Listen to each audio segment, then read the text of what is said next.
Brian Cole, Republican candidate for Congress in New Hampshire's 1st District, says every argument coming out of Washington against the SAVE Act, which would require proof of citizenship in order to register to vote, he's heard before. The last couple of years of the legislature, we voted on a lot of legislation that protected our election laws here in New Hampshire. And actually, I think the laws are very close to being similar to what's already in the SAVE Act up there, with what they're discussing up in Washington.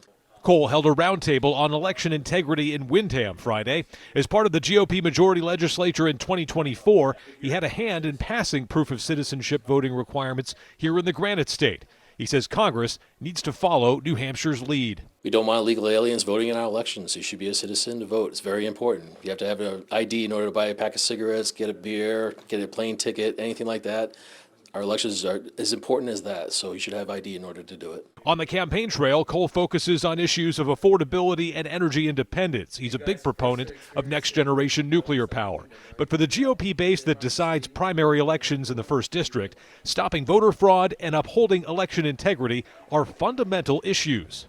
Wyndham's been the hot spot of elections for the last 5 years. And I mean, President Trump has taken a big interest in the town of Wyndham, and we just like to do everything right. We like to make sure the voter ID. I think anything that makes election fair is what we should have. Even if the SAVE Act gets scaled back to simply require a government-issued ID in order to obtain a ballot, Cole says that will be an improvement over the national status quo. It's very important that we have integrity in our election system, and people who the citizens vote for actually make it into office.